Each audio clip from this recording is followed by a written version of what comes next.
Okay. I think we're ready to get started. Okay. To call the meeting to order. First thing will be roll call. Ms. Hedlund? Mr. Jacobson? Here. Ms. Makovsky? Mr. Morrison? Here. Mr. Patterson? Here. Ms. Salmon? Here. Ms. Waller? Okay. Any changes to the agenda? I don't think so. Okay, next is approval of minutes of the previous meeting. Does anybody have any changes or questions? Okay, would someone like to move that we approve them? So moved. Second. All in favor? Aye. Aye. Okay, next let's move on to communications. We're going to have some grant presentations. The first one's going to be Emily Knox from Makerspace. And I'm sorry, I should have mentioned the change I'm in the sorry. agenda. Sorry, it's okay. I just want to take a minute Give her a to... chance to go ahead and sit down Yeah, and go get ahead and ready. sit down. Yes, sorry, Emily. I just want to take a minute to introduce you to Morgan White. Morgan joined us as public arts intern starting last week. Welcome. Yeah, welcome, Morgan. Thanks for joining. And maybe, Morgan, if you want to say a few things about yourself. No pressure. What's your background? Let us know. Inquiring minds want to know. Is it on now? Okay. Yes. Hi, as you met, I'm Morgan White. I'm a senior at the University of Illinois at Urbana-Champaign, majoring in advertising. I'm from the suburbs of Chicago, and hopefully I'll be helping with the grant programs and a little bit of marketing as well. Great. Well, thanks. Important jobs. We're glad you're here. And Morgan has to leave at 5, so if you don't see him afterwards, that's why. Okay, very good. Okay, thanks for waiting, Emily. Oh, sure. You can go ahead. Hi, I'm Emily Hi, Knox. welcome. I'm a key member of the of Makerspace Urbana, which is a project of the Independent Media Center.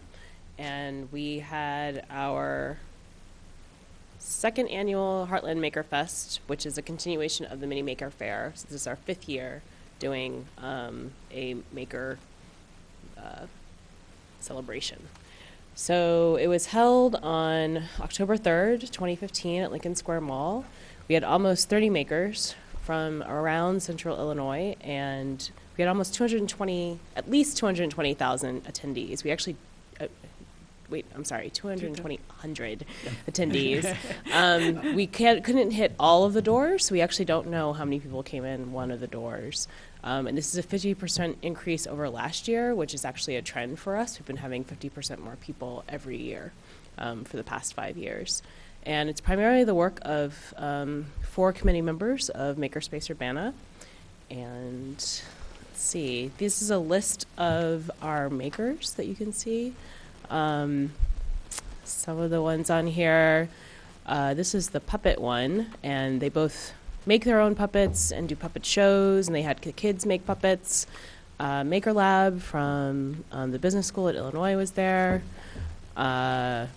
You can see it's just a whole bunch of different people. As usual, some of the people we didn't find out until the very last minute that they would be participating, which is fine.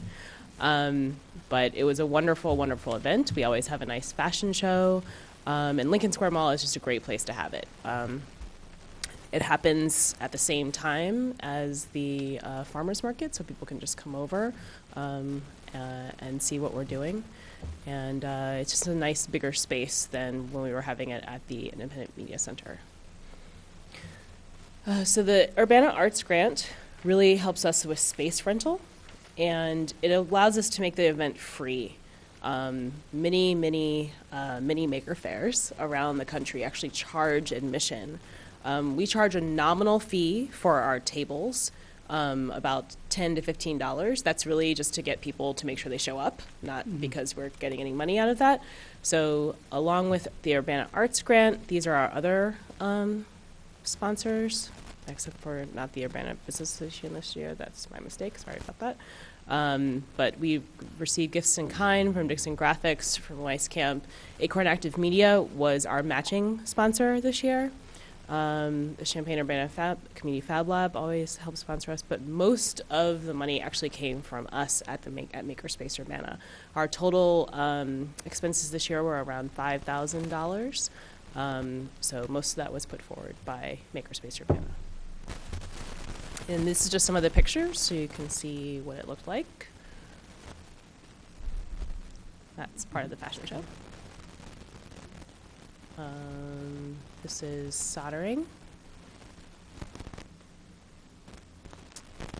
Kids sewing things. This is a glass maker. And this is just an overall view of people at the mall. So we'll be doing this again next year, probably the second week of October. The first week was a little bit early. And are planning to apply once again. Any questions? Well, first of all, I did attend for a while, and the atmosphere is great. I mean, everybody's really excited and into it and really enjoying it, so I think it's a great event. Anybody else want to make comments? Go ahead. Congrats. So what is your other revenue source? You said you paid for most of the event. Our revenue source is the members of Makerspace Urbana. Oh, So, okay. That's really, Yeah, that's the really it. people whose work is showcased. Okay. It's not actually everybody whose work is showcased. We are actually one of the makers, but we are in the basement of the IMC, and we have key holding members and regular members, and many of them are on a sustaining basis, and so that's where a lot of our cash, our income Go ahead, comes from. Did this event help you to increase your membership? People get I excited think because they see in all a that? delayed sense it does. So people know that we do it, and since we are one of the tables, we do get more people coming through at our open hours. But I think it takes a little while for that to actually pan out over time. And obviously, the increase in the attendance is a testament to all your hard work. Yes, And yes, lack we of are very sleep. excited to have so many people come through this year. Great. Anybody else have comments or questions? Okay, well, thanks very much. Thank Emily. you. Thanks for coming. Okay, the next grant presentation will be, oh, is Kelly not here? It seems that she has not arrived, so Okay, could well, we then skip let's to... go ahead with Elizabeth then. Okay, thank you. Yeah, Elizabeth Goldsmith-Conley for the Rumpelstiltskin project.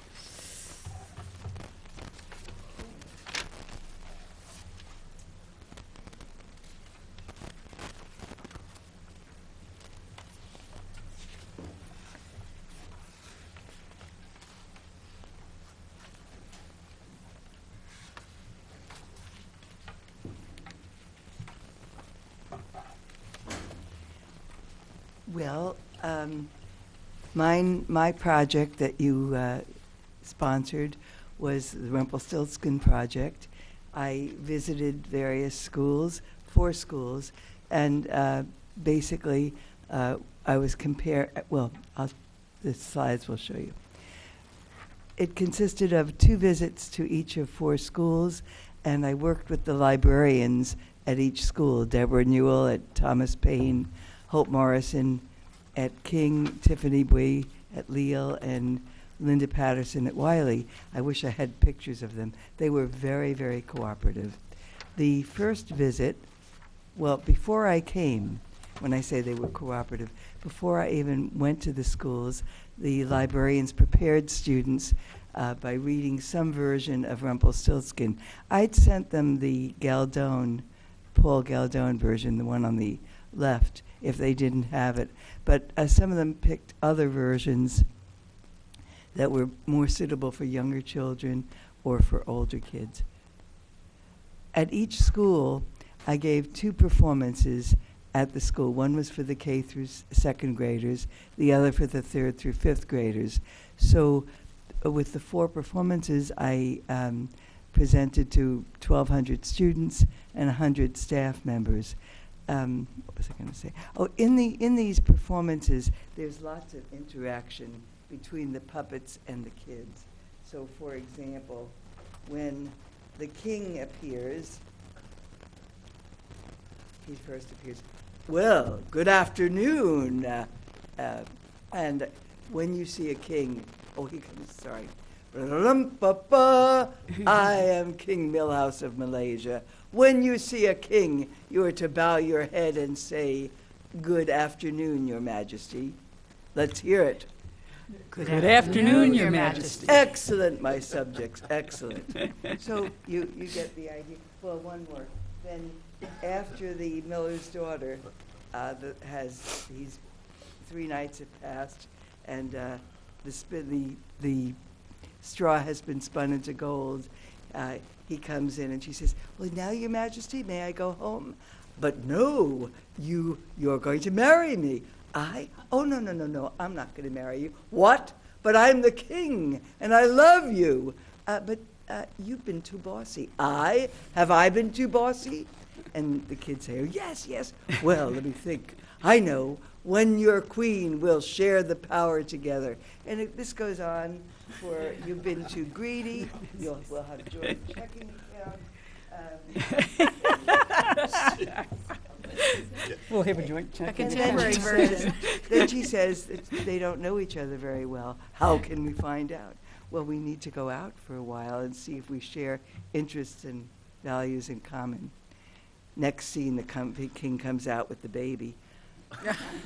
So, That's even faster okay, so that's when I visit the schools. On the second visit, I spend 2 sessions. I was willing to spend more than 2 sessions in the morning, but the librarians basically fit me into the classes that they normally held. And so there I wound up seeing about 200 students and 8 staff members. At these sessions, I started out with a slideshow in which we reviewed the stories and then we made comparisons. So in doing this is very, very, goes very much with the Common Core state standards. Particularly in 2nd grade, they require them to compare and contrast. Well, they don't require, they suggest that you compare and contrast 2 versions of a fairy tale. And in this case, we also did a lot of retelling. I'll show you.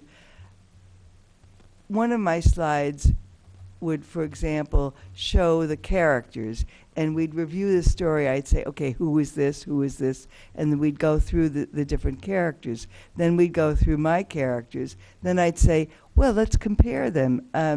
Are there any characters that are in the puppet show that weren't in the story? And of course, they'll notice in the story, in the book, they have a woodsman who sees Rumpelstiltskin in the woods.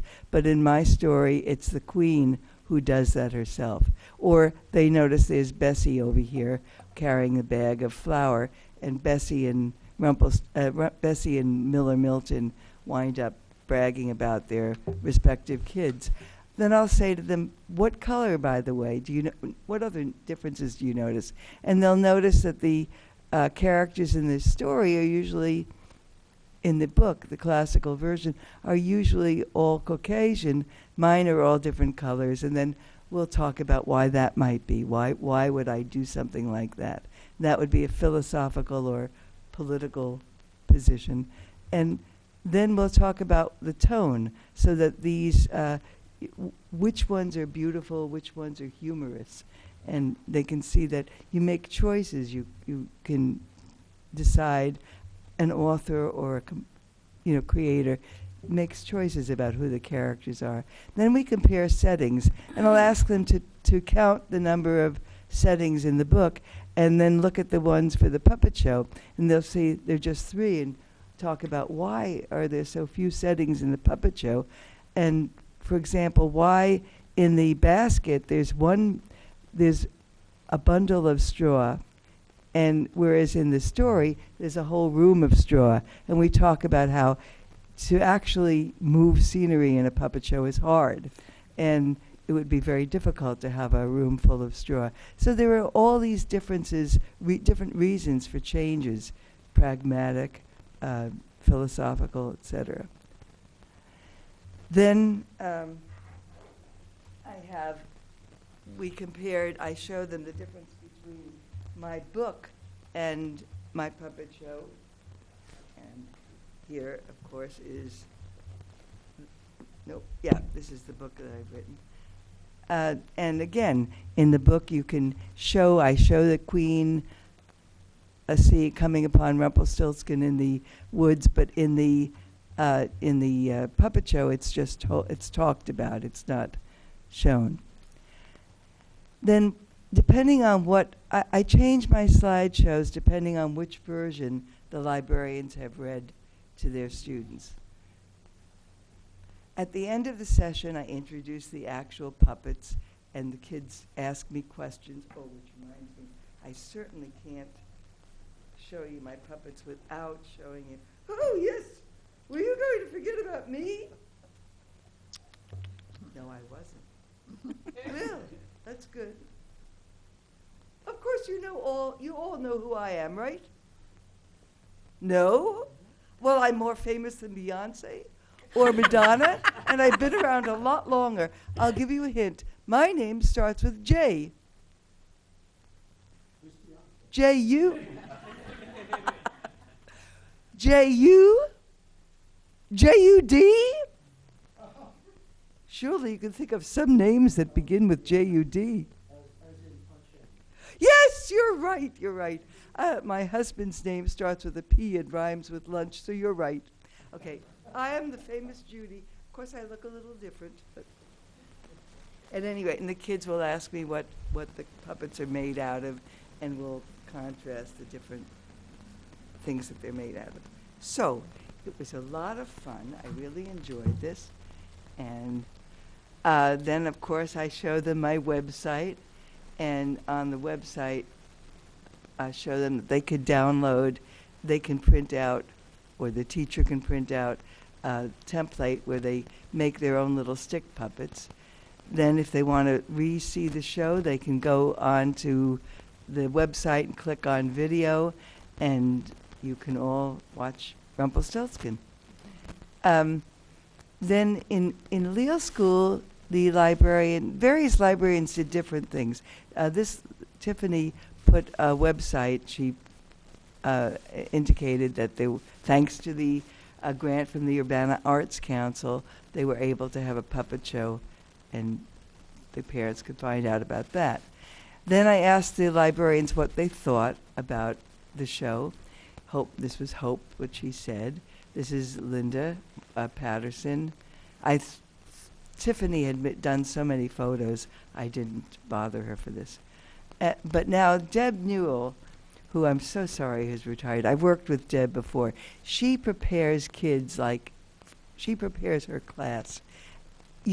Not only did she read the story, read the traditional story, she read my story, then they compared them and contrasted them using a Venn diagram. I'd sent that as a suggestion, but she did it. Meanwhile, the 2nd and 5th grade students also did an independent writing activity.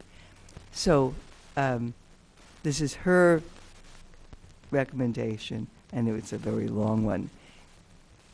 So thank you, City of Urbana, for giving me the opportunity to carry out my Rumpelstiltskin project. Okay. And that's it. Great. Sounds like it was a great project. You really worked with the schools together to make it work. That's I great. really enjoyed doing that. Anybody have comments or questions? Go ahead. I'll just say that I think that the connecting puppetry to textual analysis of literature is really brilliant. I think that is so cool. Well, I appreciate your comment. And I hope maybe I can do it again next year with the 3 wishes. Oh, and by the way, these books are for sale on my website if your grandchildren or have any kids that you think would be interested. Well, thanks very much. Thank you. Welcome. And I really did enjoy being able to do this. Okay. It says on your face. Pauline, did you want to wait, or do you want? So I got a message from Kelly just now, and it seems like she won't be able to make it, but Okay. She can probably be here next month, so we'll just Okay. reschedule. Okay, that's fine. Okay, we're going to go ahead then with the monthly progress report.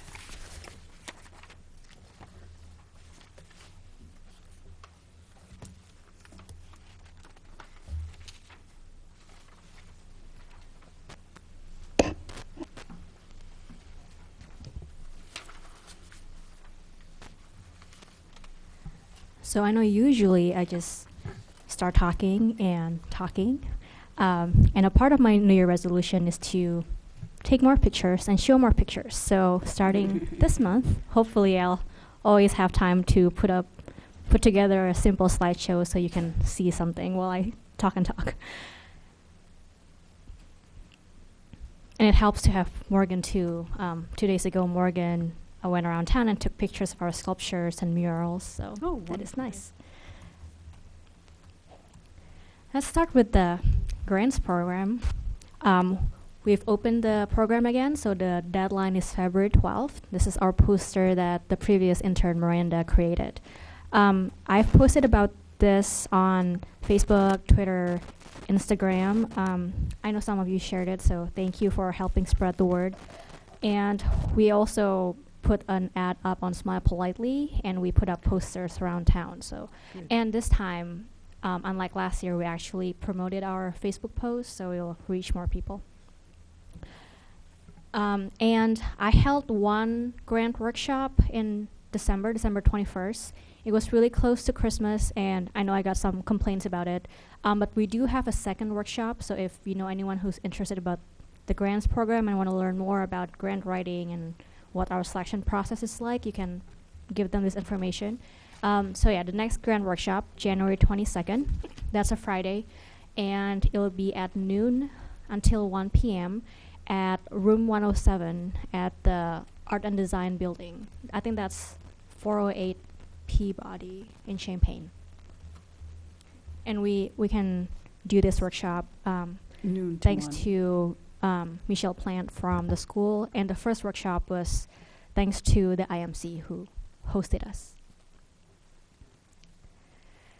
So these are pictures from Arts in the Schools, our other smaller art education grants program. And we have awarded 2 schools this year.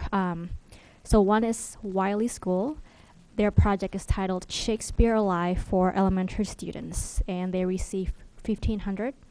The other school is King School, and they also received the same amount, $1,500, for seasonal art mural with artist Glenn Davies. And these are pictures from last year's recipient, which was Prairie Elementary.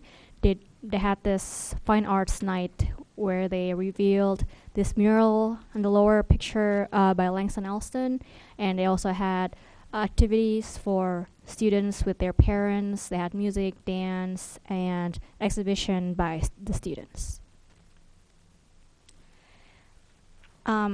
Maybe you saw these when you walked in, or maybe you went to the opening reception, but we have a new artist of the corridor, Travis Hocutt, who's currently the artist in residence at the IMC.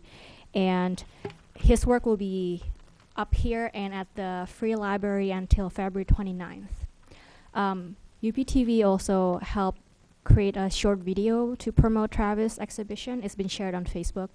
Feel free to check it out. So after this exhibition, the next one will be Peggy Flavin. I hope I pronounced that name right. Peggy is a student at the university, and I'm looking forward to her work. She does interesting, really intricate paintings. Also about Artists of the Corridor, it's been almost exactly 1 year since we expanded to the Free Library. So sometime later this week, I'm going to meet with library staff to do just a short evaluation, and we'll review the year and then see what we can do better for the next year. So just how to make things easier with agreements and installation and whatnot. Art in the Park.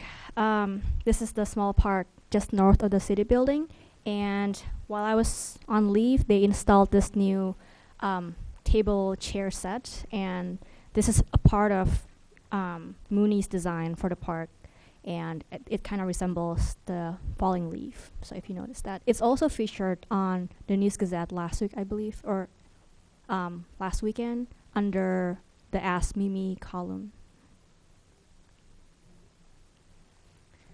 We also installed these plaques at the park by Boneyard Creek, the new park. Basically, the plaque on the left thanks CCDC for their contribution for donating money for the park. And the 3 on the right, they're provided by Jack Mackey, who's the public artist for the park. He designed those for us. They basically explain his public art component for the park and what they mean and what inspires him. So he's mostly inspired by the local ecosystem. This is the springtail. So if you, so those are the springtails. People sometimes ask me, why are there prawns? But I think they're really cool. And if you read up on it too, it's crazy. Let me read an excerpt from it. Estimated 100,000 individuals per cubic meter of Illinois topsoil. They're really tiny. So some pictures of the park. And speaking of which, we are going to hold another celebration at the park. I'm sure you've been there, and it's a really nice park, but it's kind of lower than ground level, so if you just drive by, most people don't see. And I like to think that our events actually help people get to know the park. And I think since this event, I haven't seen that many people there, not like, when there are music and activities going on. So we're going to do something similar like last year. And last year we invited school teachers in the Urbana School District to submit artworks by their students, and we printed them and installed them as pole banners. And it was kind of neat, and I think the students were really excited. A lot of them showed up at the celebration, and I've heard great things from the teachers.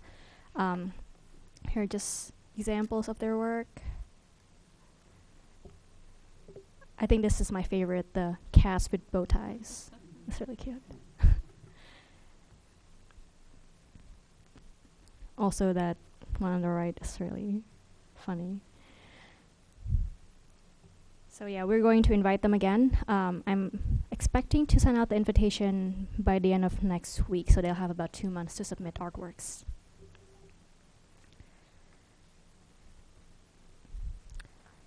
The last couple of days, I think actually yesterday, I posted this on our social media as well, and I printed out some posters. We're organizing a call for the next Art at the Market season. This runs from May to hopefully October. This past year we did it until September, but then October was really nice, so we ended up hiring more artists to perform and to teach on October. I guess in the past, we've gone back and forth, sometimes with October, sometimes without October. So I think we'll have to see what the weather is. I mean, if it's too cold, we have to cancel anyway, because most musicians won't let their, instruments in the snow. And but this is what we're going to do for now. And last year, we also didn't really have a call. I don't think they ever really did a call, because usually it's more like just scheduling on a first come, first served basis. But last year, there were a lot of people who were interested, and I kind of ended up handpicking them, which I don't think is the ideal process. So we're going to do a call, and hopefully this is a more fair selection process. But yes, if you have musician friends or artist friends who want to apply, please encourage them to do so. Deadline is February 15th. These are just some examples of last year's Art at the Market. We have like jewelry workshop using recycled materials. On the top right, that's Bones, Jugs, and Harmony, a local band. They're also the band that sings the market jingle, so it's fitting that they're at the market. Lower left is the West African dance and drumming, and it was really fun to see because it's really participatory. And right is a pot decorating, like plant pot decorating station. It was really nice because there's a booth nearby that sells locally grown flowers, and they actually donated a case of flowers so the kids could put flowers in their newly designed pots. For marketing, as I mentioned, I put up an ad on Smile Politely, so that's the top ad for the grants program. And I also have an ad for Artists at the Corridor on Smile Politely as well. And that's our Facebook, Twitter, and Instagram handles. So if you haven't followed us, please feel free to, and feel free to share our posts so your friends can know about our initiatives as well. And if you're not signed up to our e-newsletter, you can go to urbanaillinois.us/arts, and there's a form there where you can fill out to get our monthly e-newsletter. I try not to send it too often, so usually maybe every 6 weeks I would send one, so it's not too annoying. And lastly, Art Now. This month's episode is with John Bryan. Sorry, I'm using people's pictures here. And also John Bryan makes these really unique artworks using old doorknobs. And last month was Christina Nordholm, who has a studio at, I believe, the Lincoln Building, and she does kind of sculptural, abstract paintings. Would you call them paintings, John? Okay. And I don't think episode 61 was mentioned at the previous meeting, so that was with Maria Lux, who does artworks kind of centering around animals. And if you haven't seen these episodes, they're really interesting. So I would encourage you to get to know these artists better. That's the end of my presentation. Okay, well, now we move on to discussion of several topics. I think the first one is the Urbana Arts Grants Program. I guess I can start off by saying that we do need a couple of commissioners to volunteer to be judges. And I know many of you have served as in the jury panel before, so maybe we can prioritize the commissioners who haven't served in any jury panels for a year or so we can keep rotating. I will send out an email about that, and if you're interested, and if you feel like you haven't served in any for a while, please feel free to respond and tell me you're interested. And then, just lost my train of thoughts.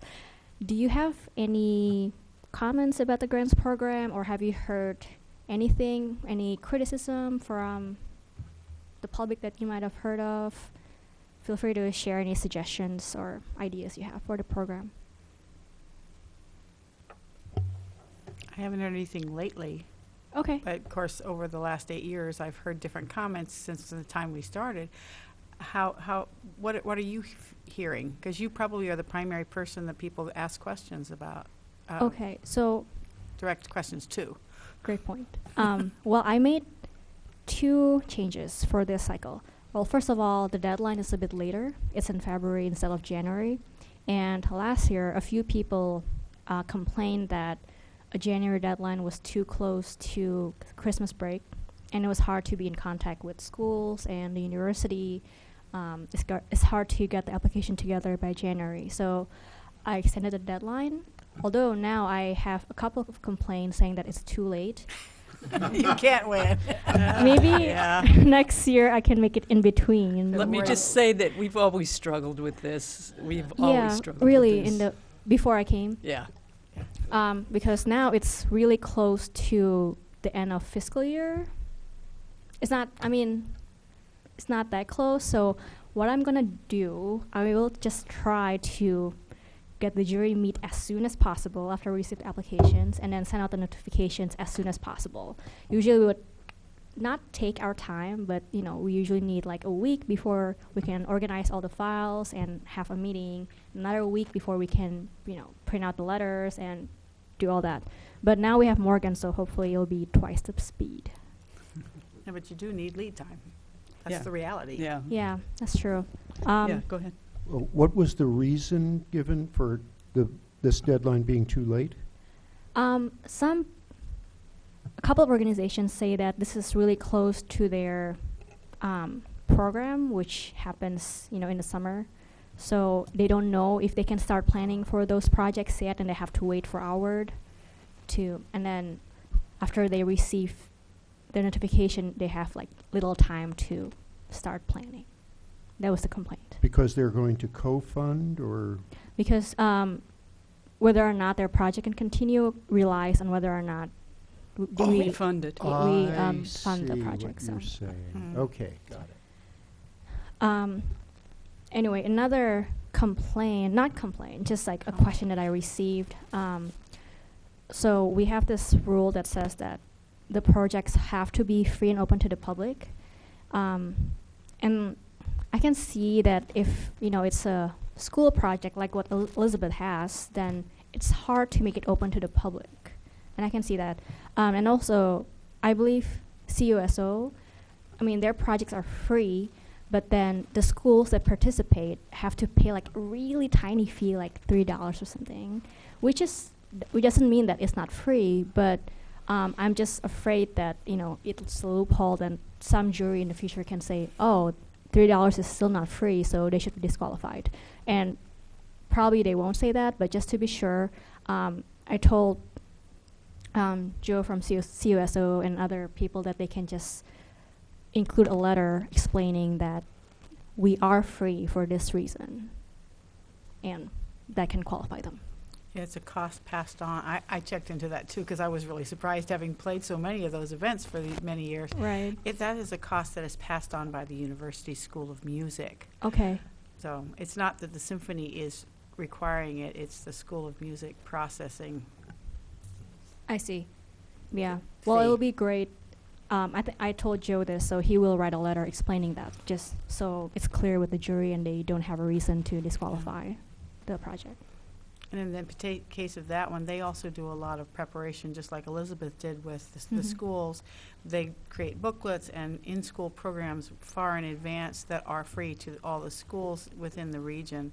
So there's a lot of extra expenses that they absorb. Yeah.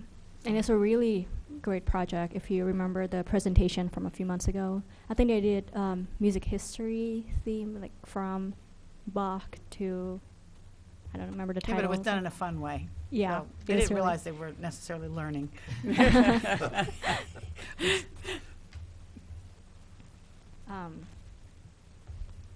Anything else? Yeah. Yeah, that is good to know. I didn't realize that until, because I've been supporting it too for years, and I didn't Mhm. realize that they charged the $3 per person. I think that's more Until- recent. Maybe it's just more recent, but. Yeah, but- so we need to work on that. Yeah, if it's up to me, I would say that that's still a free project. I'm just afraid that, one day there will be someone who can argue against that. Exactly, I Yeah. agree. Yeah. Yeah. Okay. Anything else? Okay, then let's move on to talking about art now. Okay. So I mentioned in my email that we're hitting 5 years. So congrats, Art Now. And I have to say that Pat and John and Ginny have worked hard for the show. I'm sure I haven't actually hosted any episodes, but I'm hosting my first one this month. So I'm learning how hard it is to run the show. Surprise! That's because you guys make it look so easy. Yeah, right. And please, if you have any tips for me, like how to put like my camera face on, please let me know. So maybe to start, if any of you would like to share about what you do to make an episode happen, maybe that would be helpful for the rest of us to understand. If you want. Sorry to put you on the spot. Go ahead, Pat. Oh, thank you. Well, for me, it really, it starts even with the selection of the person, but usually I do a lot of research on the artist, whatever I can find online or in other materials.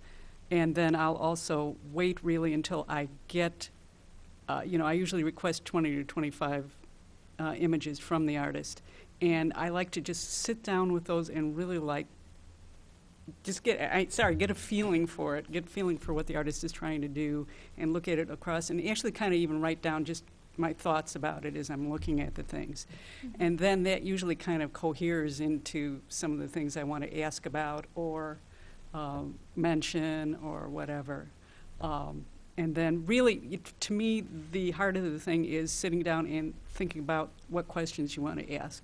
To me, the work actually goes into that. Once you've got that done and the artist has seen them and approved them, actually doing it is not the hardest part. To me, it's figuring out what you want to do and how you want to structure it. Okay. So, John or Jenny, you want to add anything to that? Well, having done various kinds, from the singers to music to art paintings to sculpture, and wood carvings, it's very difficult you have to be careful who you select as the guest artist, because graphics is so much easier. Like you said, you Oh, can yeah. get those images right there, Right. and they're there, and you can talk about them, ahead of time. Right. Whereas a performance art, and I think we should include performances Oh, as yeah. part of the art program, but those are very difficult to do, to Mhm. get the people and talk about it. Are you going to stop talking while they're performing, or, showing past performances that they've had and stuff like that. So Yeah. that's one thing that I'm trying to work on, is how to select the correct artist that makes it, no, I shouldn't say easier, but more interesting and cohesive. And so that's been a lot of fun. And then the location is always interesting too. Some Mhm. people want you to come to their studios. Other people, oh, I wouldn't let anybody in my studio, Right. you know. But I will say that Jason sets this room up here and puts a curtain around and puts a table and a plant and just makes it look like kind of a nice little interview place. And that really works out very. When I interviewed you, we were in a small spot too, weren't we, Jason? My studio is really very Oh, yes. oddly shaped. Yes. Yeah. But it was fun to see a studio. So on Yeah. one hand, it's fun to go, it's very much fun to go to the studios. That's Mhm. probably our Oh, yeah. preference, yeah. Yeah. But if they don't want it, then I'm happy to say that Jason does provide this really nice location Right. for us to do that. Okay. So, and the other thing I'd say, some of us have selected them because we know the artists and feel comfortable interviewing them, or we get to know them.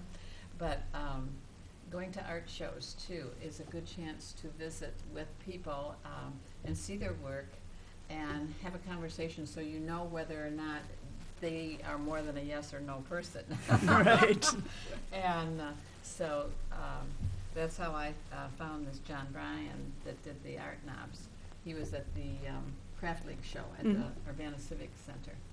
And he had those on display there, and he just talked about them the whole time. Jack and I were standing there, and I thought, oh, this guy's going to be wonderful. This was your audition. He's very knowledgeable. He likes to talk about his work. Right. And so it was really fun. So those Yeah. are the things that I like to take into consideration now. Yeah, John?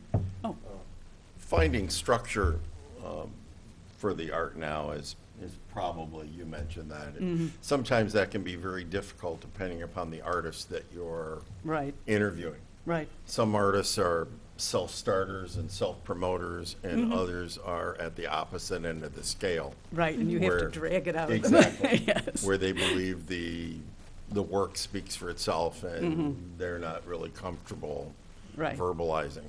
So generally, then you kind of build a structure or maybe go in a different direction where you talk about maybe their teaching or other artists that had influences on them. I watched a program just last night that I'd captured. And I've seen a couple more, and I can't remember the name. They're done through PBS, and they've done some local artists. The one I watched last night was from a program, I believe, from EIU, and it was called Connect. I don't know if anyone else has seen it. And they did Ann Coddington Rast, Oh, which yeah, is which I also one did. of ours. Yeah. And the thing I found interesting on the PBS ones, it's not to steer it in a different direction, but the ones I've seen where they do, you don't see the host. Right. You just Right. see the artist. Now, you can tell that somebody's fielding questions Right. or building structure, but you can see that there's a lot more editing going on Right. than what Jason does, which Right. of course is more time consuming for the Right. person doing the editing. I have had a couple of people, and again, you can't please everyone. I've had a couple of people say maybe 15 minutes is long enough, or you know, you don't need to go to 30. The one I saw last night on Ann Coddington Rast, I timed it. It was 15 minutes, but it was just her. But of course, in hers, if you've ever seen her make a presentation, she's a real self-promoter, a real self-starter. She's a textile artist, and there's a lot, A, that's unusual. B, she's got a lot of work to show. Yes. And that kind of keeps it moving along.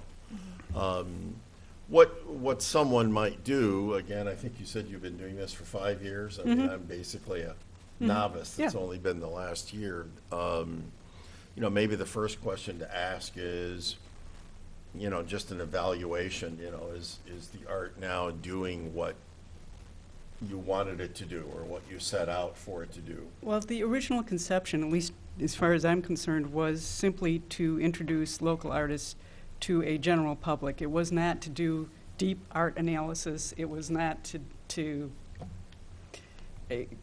and I think in some measure I saw it as both presenting the artist, the person, and the art.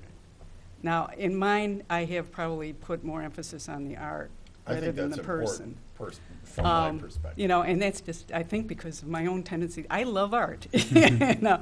And I also like hearing about the artists talk about it, because Right. I'm always, you know, even though I've put forth the questions, I'm always surprised by something the artist says about what they did, you know, and why they did it and where it came from. There's a really good one, Jerry Guthrie, the one, which is one of the early ones I did. That was number 3, great, yeah. but because, you know, he was a professor, what he did is he would, you know, he does animation, but then after the animation, he actually showed the source for some of the images that he used. And that was fascinating to me, anyway. You know, after you've seen it, and then you see, oh, okay, that's how he saw that, and that's why he put that in, and it made, you know, it made it make more sense. Did you do but- the one with Roger Blakely and his wife? That was the very first one I ever did. I just saw them, and I really liked that one because after you did the studio part and went outside and showed their sculpture That was on site. wonderful. And so I had no we're- idea what I was doing, but it was great. It was, once you break out of that 2-shot, 1-shot thing, it gets more exciting. Exactly, Yeah. exactly. Yeah, and I've had others like that.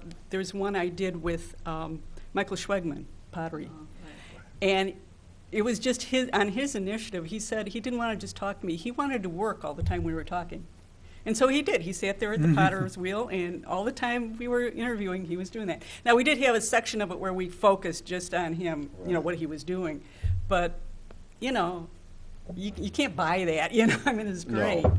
you know. That makes it so, visually so much more exciting. And the one I watched last night, and Yeah. believe me, being a host for Art Now, I was watching it in a much more critical Oh, manner. sure, And I absolutely. noticed what they did last night, and again, it's more editing, where they would go to close-ups of her hands twining and putting something together with her voice behind it.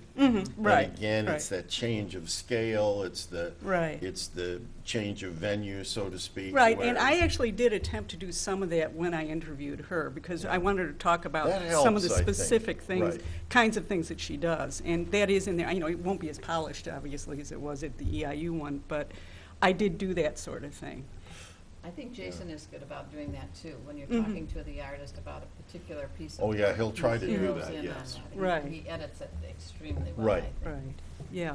I mean, actually, one of the things, you know, earlier I had talked with Pauline about whether we should go to 15 minutes or a half hour.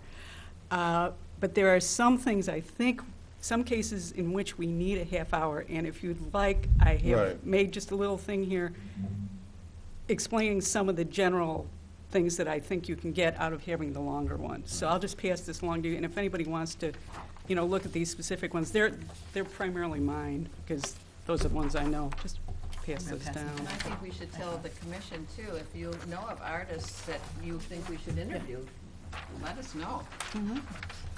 Right, I always ask the artists if they have other, once Oh, they've yeah, gone yeah. through it, then Yeah, they have a better I idea always, of yeah, it I too, always right. ask them. In fact, I usually do a follow-up email, and I just say, you know, thank you, and if you have anybody else, please, you know, send me the contact information. Yeah, so, yeah, that's a great way to get leads. They're all different, that's the only thing I can say from They my are, perspective. they are everyone, And and you there'll never know there'll until never you be do any the two that are interview. the same, so. You never know until you're sitting there. The things, Right. yeah, go ahead. Do we ever do writers, or is it always We've only done performers? one writer, and that was Ammons. I believe he's a poet. Mhm. Oh, Aaron, yeah, sure. Yeah, yeah. Certainly, we could do it, but you're going to have to think about it, because TV's a visual medium, so you have to think about how you're going to do that. Maybe that person will read, you know, Mhm. excerpts, maybe, you know, I don't know. But again, whenever we've done a lot of visual ones because honestly, they're the easier Sure. ones to do. But yes, there's no reason we can't do other arts. It's just that they do take more thought and time. I was thinking Yeah. if we should do an art now sometimes and coordinate it with Artist of the Corridor too. Mm-hmm. That would be a nice. That's been That's a suggested. good idea. before, yeah. But of Yeah. course, we only have 12 artists a year, so. Right. that would kind of And they're getting some publicity that way. already, this way, yeah, promoting yeah, some yeah. other I'm not artists. totally opposed to it, but it does kind of narrow then That's who you true. can interview. And it is going to be all visual because that's what we have here in the corridor. Yeah, that's a great idea. This is a minor thing, but I talked to Jason about, doing Artists of the Corridor, Art Now episodes too. And I think one good point that he made was we shouldn't make it, current. So we shouldn't say something like, and you should go to Artists of the Corridor, which is up until February, because we cannot replay that episode if we need to. Good point. Yeah. But Does I he did. oh, I'm sorry. Oh, go ahead.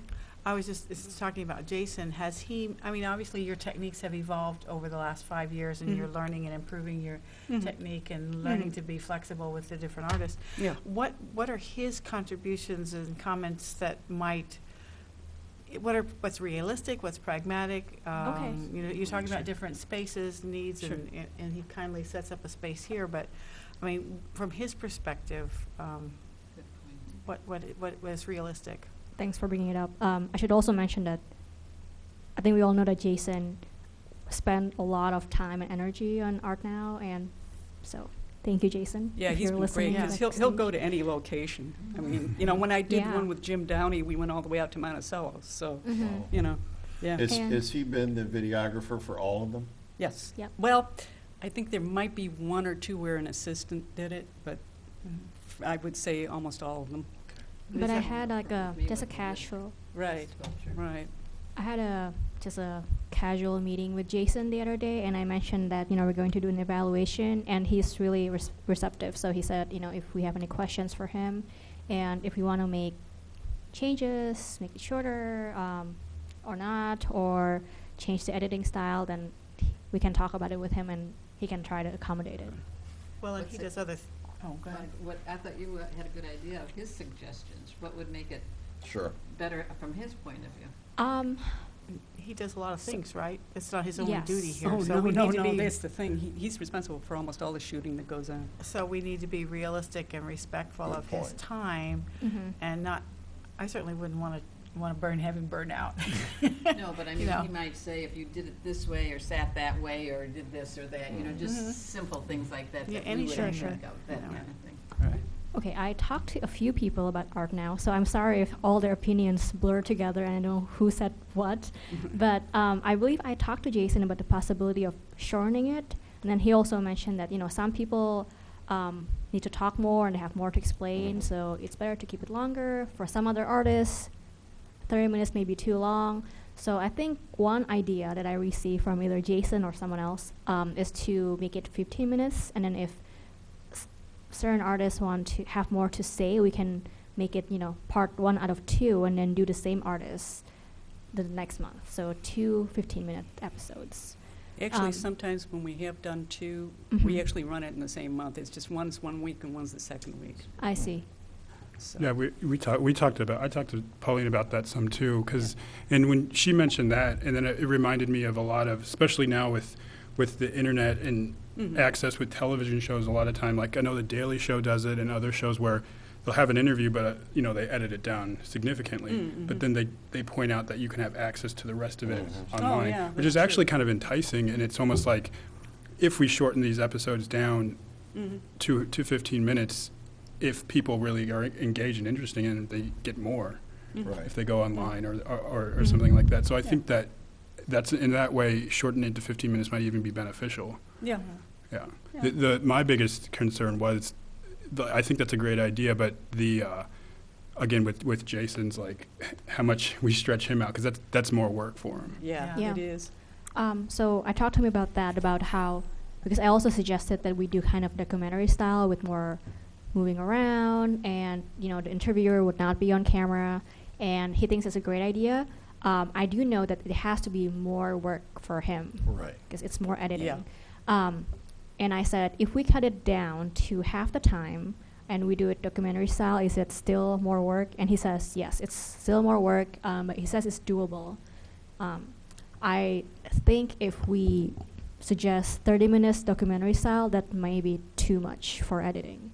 So, Yeah, all of those that I've seen, I think 40 North is part of some of the newer ones that I've seen on PBS. Art behind And they're the scenes. much shorter.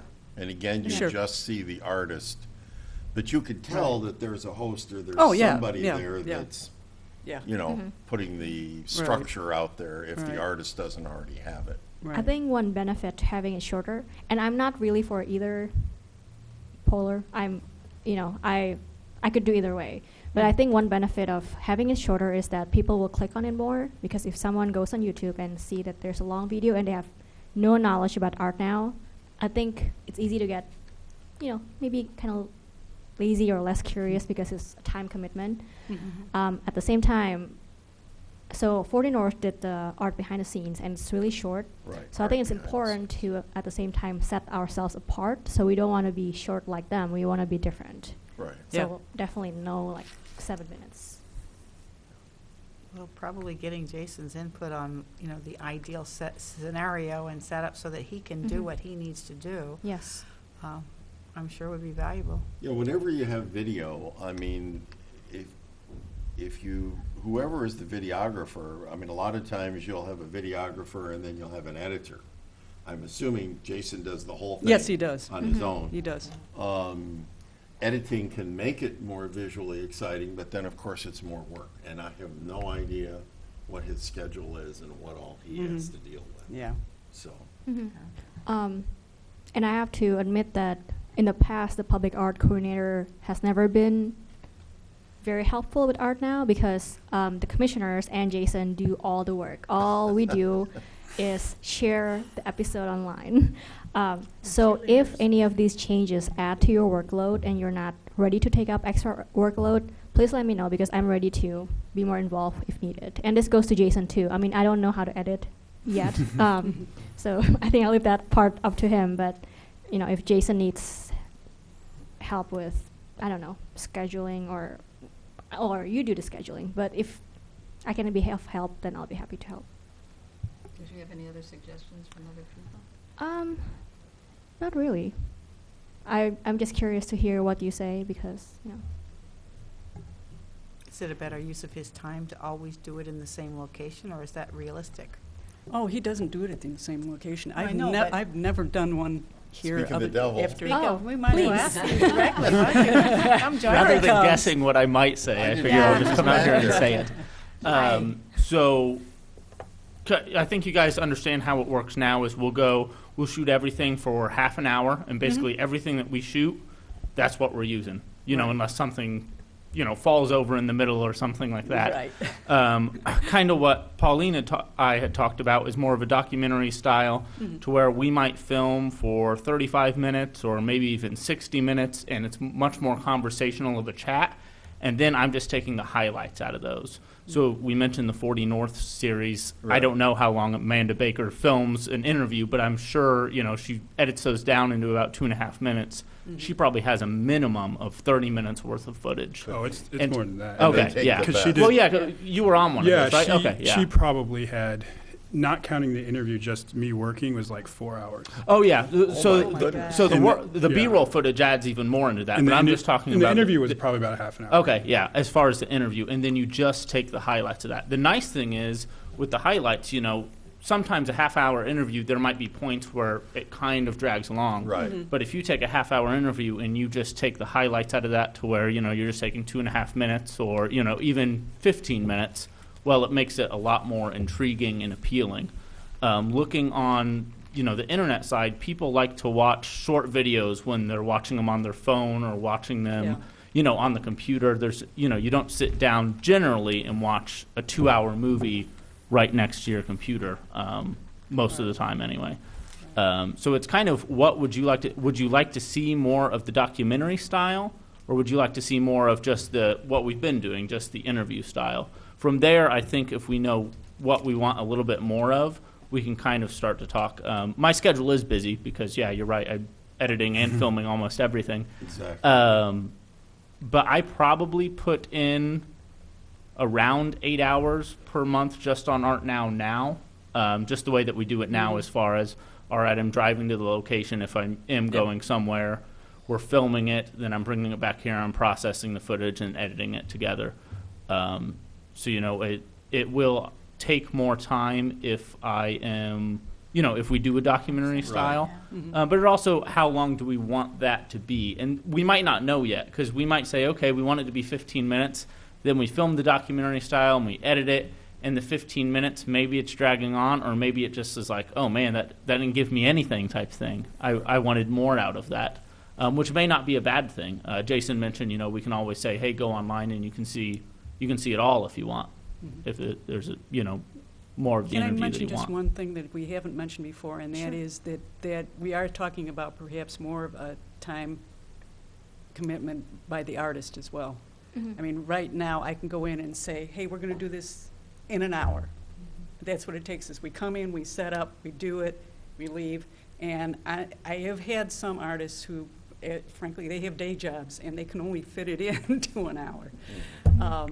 So I'm not saying that to completely discourage that, but I'm just saying that that is another element to consider. It would make it tricky, because with me and Amanda, when we did the 40, I mean, she came to my studio twice for 2 hours.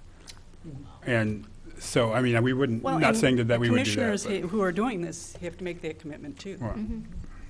So, Yeah. yeah. So I imagine some artists would be like totally fine with that, but other people might Just not want to do it at all, or might just not have the time to. So it is tricky. Yeah. Ideally for you, is it better to work in one location? So you don't, not always having to split your time and your resources? It doesn't really matter. All my projects take me all over the city, so you know, if Art Now isn't taking me somewhere, some other project that I'm working on is, so it doesn't really matter to me either way. Yeah, and sometimes it's really worthwhile to be in the studio. Oh, yeah. I can Yeah, imagine. I mean, it definitely The adds something ambiance, when you're yeah. actually in the studio. If they do have, you know, a studio that they Right. want us, you know, Sure. to invite us into it. Yeah. Yeah. Yeah.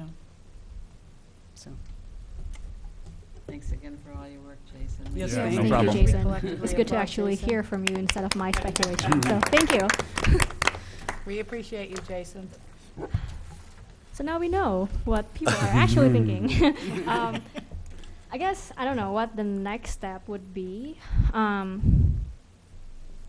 We can either keep it as it is, or make some changes, or make many changes, or make one small change. It's really up to us what we want to do and what we think is better.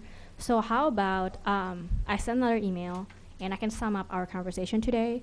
And if you're forgetting anything, or you're just thinking of something that you weren't thinking before, just respond to the email. And I think right now we have a pretty good idea of, you know, the pros and cons. And I don't know if we should, maybe it's too soon to make changes. If there are any changes by the next episode, maybe if it's like a small change, sure. But respond to me as soon as you can, and then we'll decide like what to do for the next episode. Okay. Anything else before we? Changes would become immediately apparent if they were necessary. Sometimes change happens. well, it depends Depends on what it we're is, talking but about. sometimes change makes itself Yeah. apparent right away, Yeah. I Yeah. would think. I mean, we can just test it out and see how many hours we'll actually spend on a documentary style Mhm. episode. Yeah. I think since Jason knows everything that we've sort of suggested and thought of, I mean, he's the one doing it, so it's kind of we could even just like say here's the things that we're thinking about. Do what's doable, and we can see what happens. Okay. Okay. I guess I really don't know how to hang decide on. between. Yeah. Sorry. Yeah, I just had one other thought, which is that, and I don't know, it's too bad Jason's not here, but it might be to his advantage to, or maybe he's listening, I guess. He's listening. Okay, Yeah. so maybe it's to his advantage to do at least a few shows documentary style, because it showcases his skills. Sure. It's like adding to his portfolio. Sure. Should we try with the next episode like a 15 minute documentary style episode? Or is that like too big of a move for next month? Should we discuss it some more? Depends who's doing it. Yeah. Sorry, Pat? Is that Depends what who's you're doing doing? Is that what I'm doing? Right. Oh, I haven't really gone that far in my planning. It does take a lot of work. Are you who's next? Are you doing Oh. the next one? Yeah, Yes. I am. Well, then it's up to you, I guess, right? Yeah. Really? Yeah, really. I'm scared. Oh, okay. That's good Well, because you're not in the habit of doing the other way. That's true. That's the problem with us. but do you think it's okay that we will have one really different episode and Sure, then next try one? it. Oh, okay. Yeah. Okay. Maybe people will pay more attention. Yeah. Then I will Different. report on this experiment. Who's your artist? Ellie Pinzaroni. Oh, right, right, right. And if Ellie's listening, she's done an experiment. Of course, I'm gonna do my best. Okay. So, should we move on? Okay.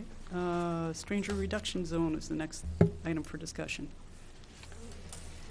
And I also sent an email about this. There's a sculpture in front of the library, and we're renting it right now from the artist through the Public Art League, who's our great partner in getting sculptures into Urbana. This expires in a year, so fall 2016 or 17. Wait, no, 2016. So this fall. So the artist contacted me, and he asked if we would be interested in purchasing the work for $2,000 more. So we spent $2,000 to rent it for 2 years, and then that's basically 50% already. So if we want to purchase it, I guess one option, I've seen that on Kickstarter, sometimes there are pages that try to raise money for sculptures. I don't know if it would be successful. We can go that direction. I guess another question I have is, what do you think, as public arts commissioners, should be the criteria for a sculpture to become a part of our permanent collection? So what makes this good enough that we should purchase it for $2,000, if you think we should purchase it?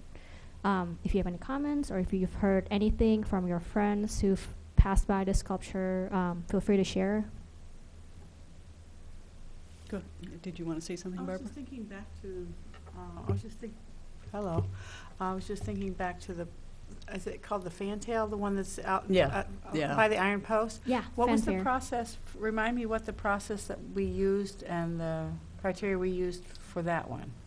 I mean, I think that was one of our first sculptures we purchased, right? I'm One of the actually first. not sure what the process was like. That's what I'm thinking. Maybe did we learn? Can we learn from that or improve upon that as one source of?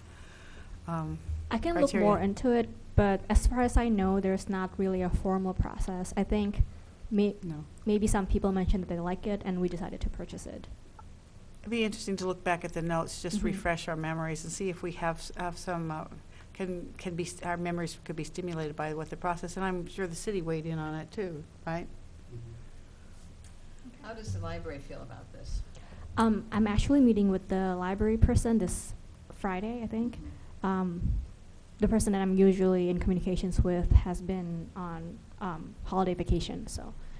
But I think it's a really important part in our process to hear what they say, because I'm sure it's at the library, so they're the ones who hear about it maybe all the time. And I think the people who go by it every time they go to the library Mm-hmm. would want to know that it's up for sale kind of thing, you know. I mean, they'd hate Yeah. to see it disappear without being informed, you know, and Mhm. maybe Mhm. people would want to contribute even to. I think, Barbara, I think you mentioned that the idea that maybe we can even poll people. That would be interesting to ask people what they think. Maybe through social media, or even we can even like put out some questionnaires at the library or something. I think it'll be interesting to kind of let the public help decide. One of our my neighborhood council person had sent around a poll when people were trying to figure out whether they wanted to have the roundabouts and the Right. bicycle lanes and things like that. And I think they got probably a lot of information and feedback that proved useful. I'm just curious, would this remain if it were purchased, would it remain at the library, or would there be a place that somebody might want to say, I'd rather have it in front of my building or my business, or is that an option, or? We don't have to keep it there. One tricky thing, and I think I talked to Eric about this. The tricky thing is that this requires electricity Yes. because it lights Uh-huh. up. This was one of and- the few places we could put it. Right. Yeah. uh-huh. Right. Were there any other options? Do you remember, Pat? Well, I did not, I was not the one who chose the site. Okay. That was Lisa. But she did say that she had a difficult time finding someplace downtown that had power. Mm-hmm. And I also think, actually, this is a perfect site for it because too. people walk past it all the time. And Yeah. and the library is sort of a gathering place for the community, especially this community. Yeah. And kids So- love it, and Yeah. a lot Go of ahead. kids go to the library. I like the piece. I like the site. I don't know how other people feel about the piece, but things that sort of startle me and make me laugh the first time I see them are I think that really good for me. And I think this piece has that effect. I think that polling people at the library, maybe with a simple, question piece at the library desk. Do you think that the city should, through the Public Arts Commission, purchase this piece for a permanent, to be there permanently? And if so, would you consider contributing to a fund to purchase it? It'll cost $2,000. Okay. I would be happy to advocate it at council for whatever it takes, and if the Carl appeal to the Supreme Court on the tax issue fails, then we'll be in a much better financial position, and we can be a little more relaxed about decisions like this. On the other hand, I think it would be very good to solicit private donations. Yeah. I think people feel good about contributing to something like this, too. I think that there'd be no problem. Yeah, it's a nice public-private partnership. The city rented it. We used public dollars for the first 2,000, and we'd like citizens to, if they like the piece, if they think it's valuable, if they would like it to stay there, to contribute the last 2,000.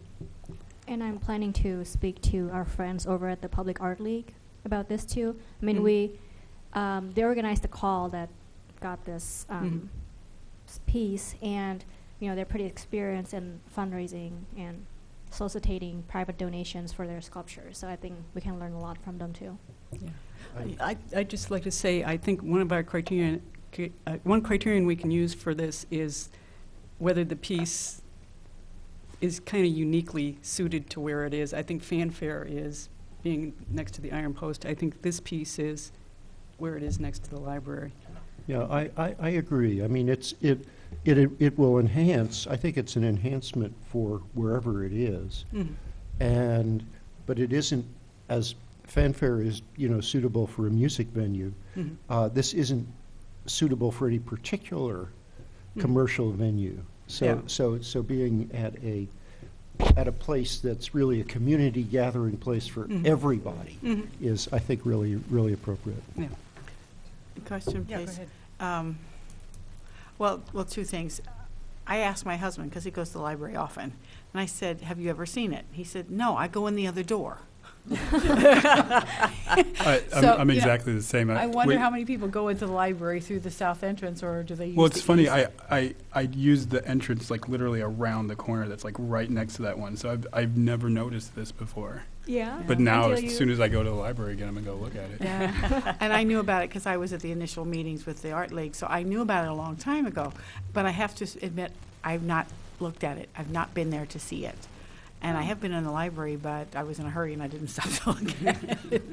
But I know that the library is doing their own fundraising right now for other maintenance issues and things.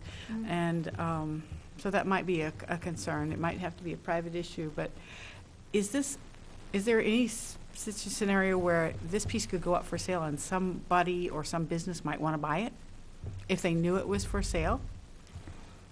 Possibly. I don't remember what the original contracts with the artists were.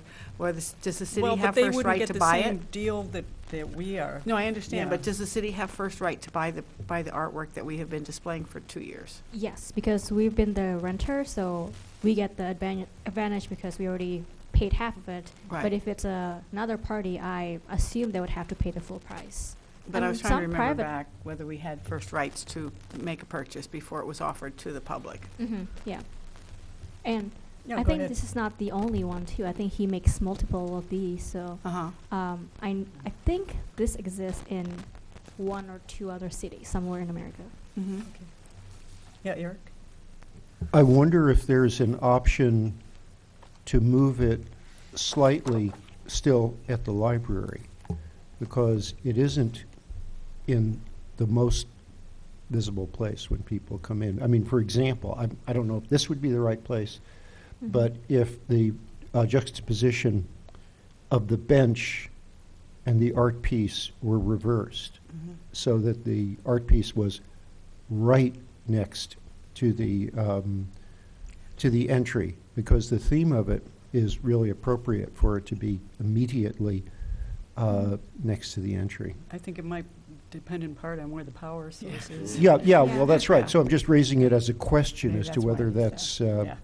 as to whether that's feasible or not. We can definitely explore that option too. Yeah. Yeah. Just one more thing. Excuse me.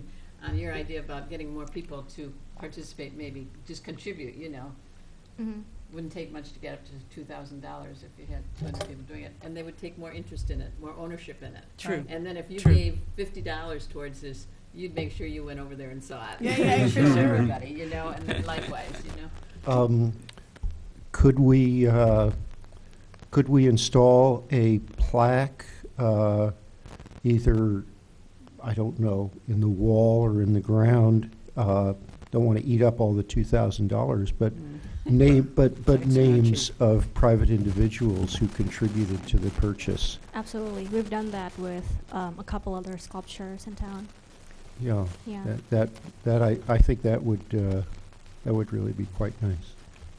Are we allowed to promote it, like talking to a newscaster and bringing the topic to the public? Just, That's possible. Actually, or like on the radio and we have a lot of radio stations like WDWS and WILL. I just don't know what our positions as commissioners, whether Right, that allows us to do that or not. But this, You better does the check on it. city, you Okay. check with legal to Because see that's what been we're a allowed to do. really touchy subject. Yeah. okay, I will check with legal.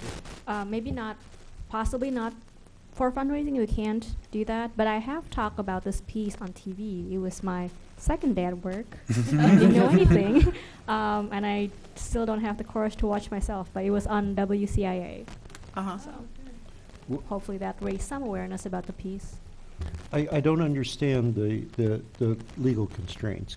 What is the nature of those? I think because we're part of a governmental body and we're soliciting money, I it think puts we us need in an to awkward, follow some protocol and yeah. asking the public to contribute financially. Yeah. And I'm not sure what the protocol is, but I can definitely ask legal about Yeah. it.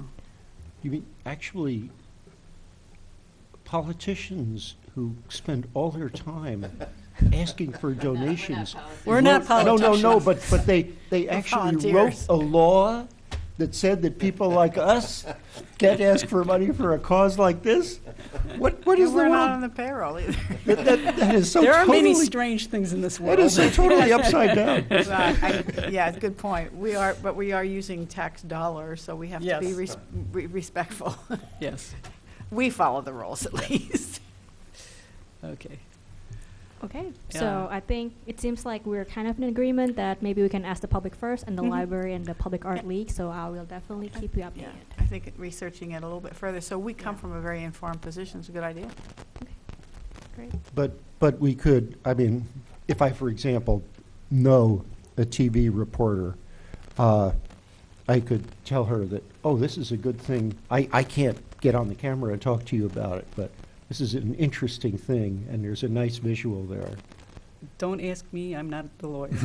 I'm not going to even get into that. you have any Yes, I upcoming shouldn't have asked you at a public meeting. What am I Yeah. thinking? Yep. Do you have any upcoming appearances where you could take the moment? Actually, possibly. I just talked to someone from WCIA, and I don't want to spill the details yet because it's not confirmed, but I may be on her show, but to talk about art at the market. But I did ask her if there's anything else within the public arts program that I can talk about. So I'm just awaiting her confirmation that I will be on the show and details. I will let you know. Yeah, go for it. Yeah, let us know when you're gonna be on. Yeah. Oh, you'll put that on the Facebook page too, right? Sure. Yeah. Okay. Great. Are you nervous? Always. You'd never know it. Okay, well, I think that ends our business today. Did anybody have any things they wanted to share with us before we close? I do. Go ahead.